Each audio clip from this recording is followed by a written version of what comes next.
Vamos para mais uma pauta. Eu já via dias movimentados, né? Acho que quando eu não faço programa quarta-feira é pior. Eu vou tomar 1 litro d'água aqui.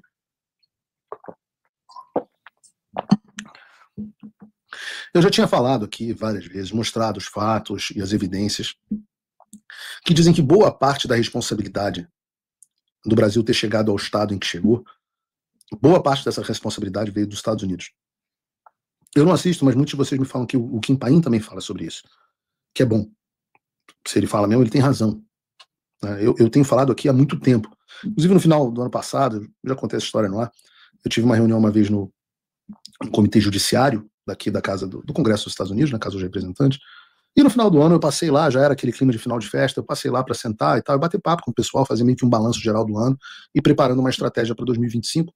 Pois é, a gente prepara estratégias. Eu sei que é uma coisa rara na direita, mas a gente para preparar a estratégia. E eu brinquei com eles que em Washington eu tinha chegado lá em 2022 para pedir ajuda aos americanos, mas eu não sabia que, na realidade, os americanos tinham sido justamente os responsáveis pela situação de censura que a gente estava passando no Brasil. E o que eles me responderam para mim, o que eles me responderam foi: Paulo, nós também não sabíamos. A gente foi descobrindo ao longo de 2023 e 2024 qual foi o papel decisivo dos Estados Unidos no resultado eleitoral e na escalada da censura no Brasil, anterior e posterior a 2022, incluindo o 8 de janeiro. E é por isso que eu já sabia que o 8 de janeiro era tão similar. O que eu não sabia era que o 8 de janeiro era causado pela mesma turma que causou o 8 de janeiro nos Estados Unidos. Eu não sabia o quanto. Eu não sabia que os Estados Unidos eram a razão do problema. E eu não sabia a extensão da eficiência do Deep State americano.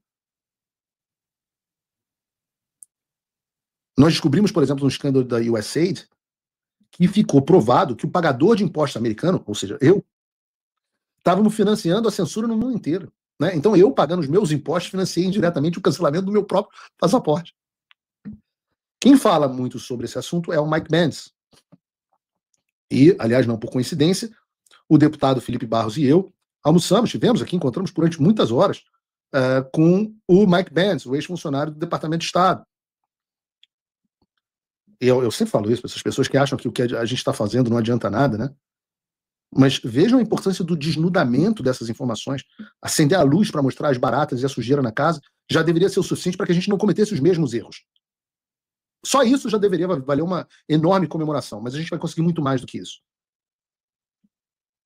Mas para vocês entenderem o grau de interferência realizada pelos Estados Unidos nas eleições brasileiras, vejam esse gráfico apresentado pelo Mike Pence num evento em Londres, cujo tema foi a liberdade de expressão. Esse gráfico complicado para um cacete. Vou abrir em tela cheia, Bruno, para facilitar a visão. Pode me tirar aqui do ar. As setas em vermelho indicam o financiamento do governo dos Estados Unidos. Então, tudo que está de setinha vermelha é financiamento do governo dos Estados Unidos. As setas em verde são o trabalho direto entre as instituições que estão ali elencadas do gráfico. Tá? E aí você vê que são 3 instituições-chave das quais partiam das quais partia todo esse esquema que interferiu nas eleições brasileiras. O Departamento de Estado, a USAID e a CIA. A USAID, deixa a tela cheia, Bruno, pode deixar, financiava o National Endowment for Democracy, o NED. E juntas criaram o CEPS, o Centro para Excelência e Fornecimento do Processo Político, fortalecimento do processo político. A CEPS, por sua vez, recebia 150 milhões de dólares por ano do governo americano, sobretudo do Departamento de Estado, para pressionar os outros países a aprovar legislações de censura. E desses 150 milhões do CEPS, 20 milhões vieram especificamente para o Brasil. Ou seja, mais de 10% de todo o dinheiro da CEPS foi só para o Brasil. Aqui, o CEPS, em parceria com o Tribunal Superior Eleitoral, depois presidido pelo Alexandre de Moraes, mas antes presidido pelo Gilmar Mendes e pelo Barroso, ajudou a criar uma série de regulamentos que permitiam e incentivavam a censura do Brasil. Pode me botar na tela de novo, não deixa no canto. Um exemplo dessa parceria foi o tal do Guia de Combate à Desinformação elaborado pelo CEPS. Agora, quem participou da elaboração desse guia? o TSE, que foi citado como sendo um exemplo de outros países. A ocasião em que essa parceria ficou explícita foi em 2021, quando o TSE participou de um encontro virtual global sobre, abre aspas, ameaças digitais à democracia. Um evento que foi chamado de Eleições e a Transformação Digital. Quem pagou pelo evento? Quem promoveu? O CEPS e o SAID. E quem estava lá participando do evento, para surpresa de ninguém? Luiz Roberto Barroso. E as iniciativas que foram debatidas nesse evento, tudo isso aqui está público, tá, gente? Não tem nenhuma teoria da conspiração aqui, não. Está tudo dado público. As iniciativas debatidas nesse evento, que integraram o Programa de Enfrentamento à Desinformação do TSE, lembra do Tareferro? Lembrei o nome dele agora. Tareferro. O CEPS era a referência teórica citada no documento. Volto a dizer, tudo público. Entra no site da Justiça Eleitoral do Brasil, está tudo lá. Essas informações são públicas. Algumas delas já tinham saído em vários jornais. Outras informações sobre a participação americana nos Estados Unidos, diplomática, já haviam sido noticiadas pelo Financial Times ainda em 2023. Mas isso, e até pela Globo News, não sei se foi Natuzaneri, não me lembro quem fez um podcast sobre isso. Mas agora tudo isso deixou de ser uma simples informação que tinha saído em um outro site. Pode me botar na tela cheia, Bruno. Agora tudo isso deixou de ser uma informação. Estava no site, teve uma reportagem do Financial Times, o Mike Pence falou num podcast, o Paulo Figueiredo e o Kim Paim falam isso no programa deles. Deixou de ser uma possibilidade. E nós descobrimos que, de fato, os Estados Unidos interferiram na eleição brasileira por uma confissão. E eu repito que é uma confissão porque nós temos este que eu acabei de citar, o próprio Luiz Roberto Barroso, presidente do Supremo Tribunal Federal, mostrando que estava envolvido até o pescoço nessa história. Bota o vídeo aí do Carteiro Reaça. Tivemos um decisivo apoio dos Estados Unidos à institucionalidade e à democracia brasileira em momentos de sobressalto. Eu mesmo, como presidente do Tribunal Superior Eleitoral, estive com o encarregado de negócios americanos. Tive muitas vezes, mas em 3 vezes eu pedi declarações dos Estados Unidos. Peraí, teve quantas vezes? Volta aí. Tive muitas vezes, mas em 3 vezes eu pedi declarações dos Estados Unidos de apoio à democracia. Teve...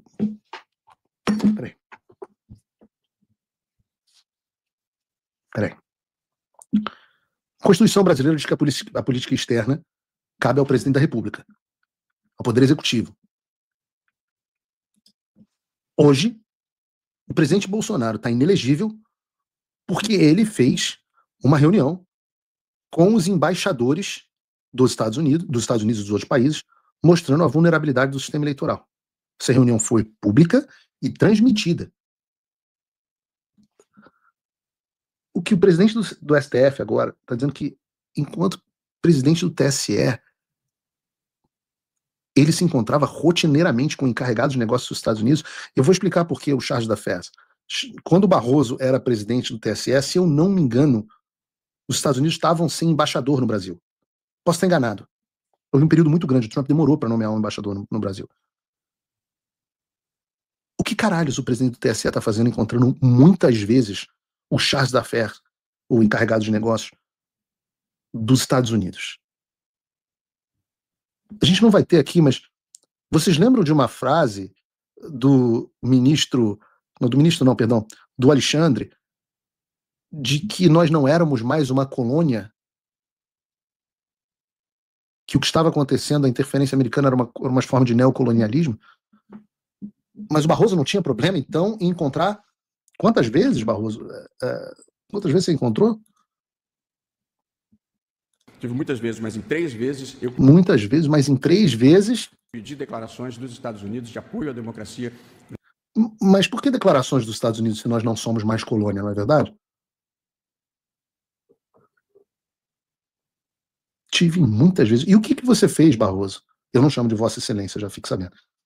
Nunca vou chamar. O que você fez nessas outras muitas vezes? Em 3 pediu declarações. Essa que é a razão para a qual vocês pediram para cancelar o passaporte do Eduardo Bolsonaro, né? Essa, o pessoal do PT, né? Não foi isso? Pediu para tomar o passaporte do Eduardo Bolsonaro, pediu minha prisão preventiva, não foi isso? Vão pedir do Barroso ou não? Brasileira, uma delas do próprio Departamento de Estado, e acho que isso teve algum papel, porque os militares brasileiros não gostam. Os militares brasileiros? Porque os militares brasileiros não gostam de se indispor com os Estados Unidos, porque é aqui que obtêm os seus cursos e os seus equipamentos.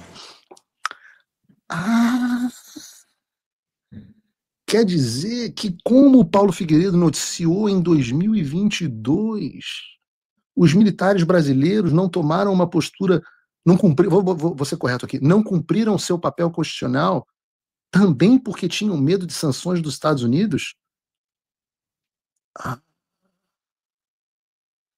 Ora, não há nada escondido que não venha a ser revelado, não é verdade?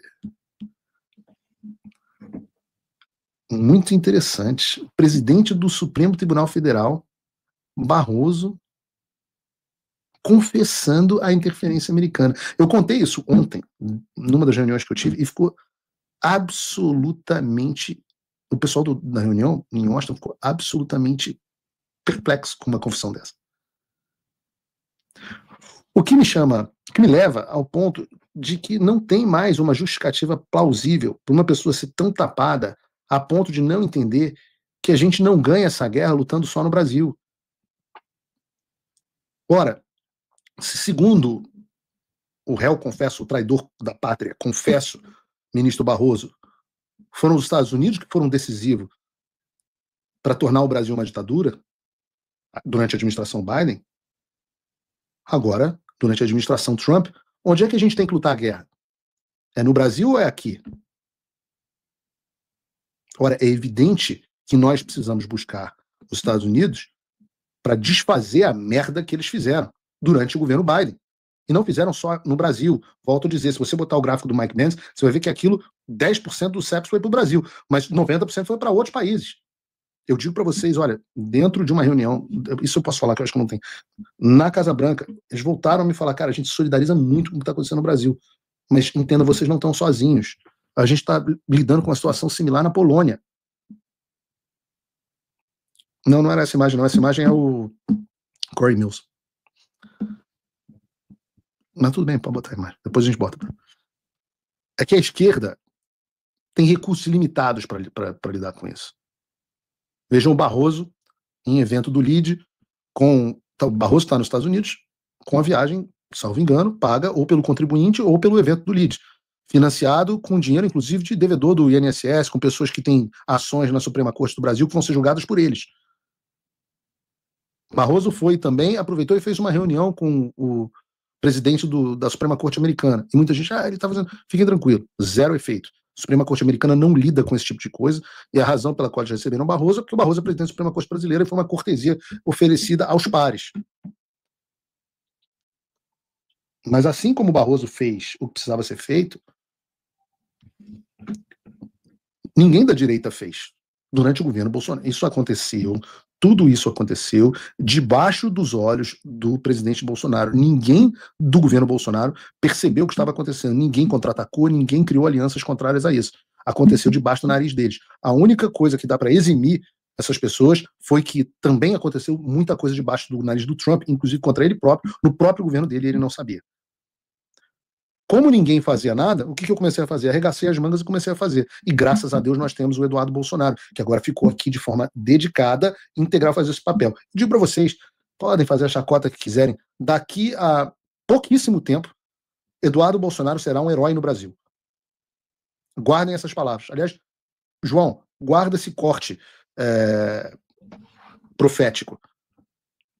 Carrapato do Saco do Olavo, todo o outro, o energúmeno, toda a galera que faz piadinha, vai todo mundo sentar no colinho do papai para chorar. E eu digo, de novo, um deputado licenciado, um jornalista sem recursos, a gente chegou tão longe pela graça de Deus. E a gente vai continuar caminhando. Como eu disse, eu não fui para Washington ontem. Já falei milhões de vezes, mas é importante que as pessoas saibam. Eu odeio ir para Washington. Eu odeio viajar. Eu acho extremamente inconveniente. Durmo mal, dormi na sala, num colchão inflável, na sala de um apartamento de um amigo. Absolutamente desconfortável. Acordei gripado, estou resfriado, não consigo ter minha rotina, não consigo ir na academia. Fui por quê? Porque me chamaram. Se a Casa Branca me chama para uma reunião que diz que é importante eu ter para eu explicar determinadas coisas, eu vou. E vou continuar indo. Paulo, você tem certeza que vai acontecer? Hoje, o número que eu dizia que era 70%, depois eu disse que era 80%, agora eu diria que está em 90%. Pode não acontecer? Improvável. O que vai acontecer? Veremos. Eu acho que é uma questão de algumas semanas para a gente descobrir o que vai acontecer ou não. Vamos saber. O que eu posso dizer para vocês é: não é possível que alguns não entendam que é neste fronte que nós teremos o avanço que nós precisamos, para pelo menos dar o suporte para que os deputados e senadores do Brasil façam o resto. Eu não vejo, sem sanções contra o Alexandre e outras pessoas, eu não vejo uma capacidade de reação das instituições brasileiras. Eu realmente não vejo. Pois bem, acabou ficando um programa longo. Quero pedir o seu apoio. Você pode apoiar esse trabalho diretamente no meu site, entrando em www.paulofigueiredoshow.com/apoie. E lá você tem duas modalidades. Você pode se tornar meu apoiador, com um pouco mais de $5 por mês. E, meu Deus, você acha que esse trabalho, esse jornalismo, as 20 mil pessoas que estão assistindo, não valem $5 por mês? Eu não sei o que dizer. Enquanto a esquerda tem milionários, doadores de campanha lá do LID, do não sei o que, com ações no STF, bancando viagens nababescas em hotéis 5 estrelas, a direita não está disposta a coçar o bolso $5, e você me desculpa, $5 não vai quebrar a tua banca, exceto se você estiver passando necessidade. Se você estiver passando necessidade, não se preocupe, foque na sua família. Agora tem o outro lado da história, tem as pessoas que estão muito bem financeiramente, estão viajando, e graças a Deus, porque nós precisamos de pessoas bem financeiramente. Eu quero a sua prosperidade, eu acredito que o meu Deus é um Deus que dá prosperidade às pessoas. Mas você pode, de repente, se tornar meu patrono Gold, com $500 por ano ou $50 por mês. Você tem os benefícios de conteúdo exclusivo do apoiador, mais uma série de outros benefícios, como as reuniões mensais, o grupo de WhatsApp, onde eu estou lá só de patronos, o grupo as nossas reuniões, o acesso por e-mail, e por aí vai. Você não precisa fazer isso porque você acha que eu vou ter sucesso no que eu estou fazendo. Pelo contrário, se você acha que eu não vou ter sucesso, mais um motivo para você me apoiar. Porque pelo menos eu estou tentando fazer alguma coisa. Alguma coisa que não era minha responsabilidade fazer, mas ainda assim eu estou tentando. Reverter o que o Barroso, que era presidente do Tribunal Superior Eleitoral, tinha condições de fazer. Eu sou só um coitado, um jornalista. Ainda assim, se você acha que nem isso vale a pena, talvez você devesse apoiar, porque, como o programa de hoje mostrou, quem assiste o Paulo Figueiredo Show sabe o que vai acontecer, graças a uma análise da qual eu me orgulho muito, muito antes das outras pessoas, mesmo quando as minhas posições são extremamente impopulares. Então eu faço um apelo. Ultimamente eu perdi bastante apoiador. Talvez pelo dólar, talvez pela situação econômica do Brasil, talvez por desesperança das pessoas. Tudo bem, vamos em frente. Mas se você acha que vale a pena, que alguma dessas coisas vale a pena, entra aí em www.paulofigueiredoshow.com/apoia.